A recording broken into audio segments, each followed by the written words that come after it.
Good morning. It's Saturday in the gym and we've got our ab burner routine today. So we've got the ab burner and then we'll take off on a walk. Not sure if I'll walk outside because it's raining pretty good. It's been raining kind of off and on since I've been up. So if it's not raining, I may take off on a walk outside. If not, maybe we'll just hit our walk right in here. So anyway, so we got the ab burner at 1 minute intervals. So the ab burner is 15 1-minute core exercises. And they're back to back, no rest in between, except for, the transition period. And, that's only a couple seconds, 2 or 3 seconds for sometimes, unless I have to I'm up and I need to get down on the mat or whatever anyway. Sometimes it's a little more than a few seconds, but it's not like I'm sitting there trying to rest. I may gain my composure every now and then, because there are a couple of moves that I have to kind of regain my composure, like the 100 and the lower lift. Those two, I sometimes have to kind of like catch my breath and more than a couple seconds, maybe 3 or 4 seconds. But I try to move right into the next. I'm just not instantly into the next move. Sometimes it's a little bit more of a transition. But anyway, the minute we've been moving down, I kind of cut it in half to 30 seconds quite a few months ago. And then every few weeks I'd reduce or add time to the interval, add 5 seconds. And we've been at a minute for 5 or 6 weeks now. And it's going pretty good, It seems to be getting less intense. The moves seem to be getting less intense, and I can focus more on the technique of the move and make sure I'm doing it right. So that's good. I'm gonna keep it at a minute and keep focusing on the ab work now. So it's a good thing. So anyway, let's put this down and get this ab work done, and then we'll head out on a walk and then we'll chat. All right, let's do this. Let's hit it.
All right, so we've got Saturday done. The Saturday workout's done, the old ab burner. We conquered the ab burner.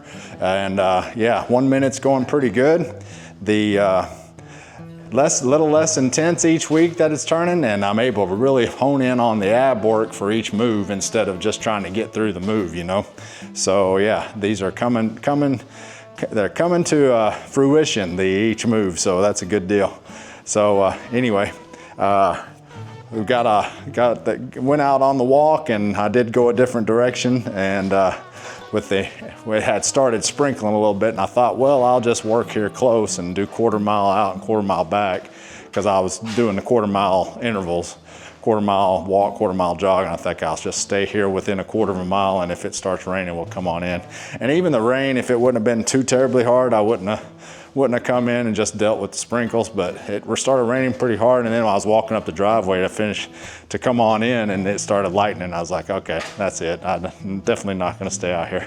So came on in and finished a mile. I did a half mile outside and came on in and finished the mile on the inside. So got a mile and a half in still, and you know, the Garmin watch used it, and it told me when I hit a mile, and it counts the steps, and it's pretty accurate on the steps. I count them myself when I look at the watch, and it's every time about spot on. Very rarely are we different. So sometimes I forget what I'm at on the count, and I have to look at it to see where it's at. So anyway, yeah, so it's pretty good. I think it logged 2,400 steps for a mile. So that's about right. I think that's the average. The average for people is around 2,200 to 2,400 steps for a mile, somewhere in there. So anyway, so we got that done. We are gonna head her on in the house as Saturday's done. We'll be back out next week for some kind of either another active rest week like this, or I may throw some iron on and do just some really light work, just still remain in the recovery mode, but still working and keeping myself you know, where my body don't forget how to do that stuff. I know it won't, but I'd rather lift than do this kind of stuff. So anyway, so yeah. So not sure what it'll be, but we'll definitely be back out. I'm not going through the week and doing nothing unless we go travel and go somewhere. And even then, we'll probably do something active. So anyway, we'll let you guys go. You guys take care. Have a great weekend. This is Sojourner Vision. I'm out, and you guys get some longevity training in so you can meet age with grace, folks. So you guys take care. Be safe. See ya.